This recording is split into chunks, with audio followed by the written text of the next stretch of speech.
وإذ بوأنا لإبراهيم مكان البيت ألا تشرك بي شيئا وطهر بيتي للطائفين والقائمين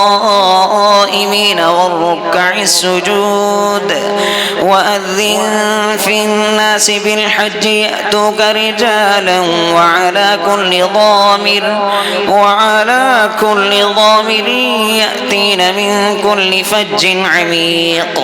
ليشهدوا منافع لهم ويذكروا اسم الله في أيام معلومات على ما رزقهم من بهيمة الأنعام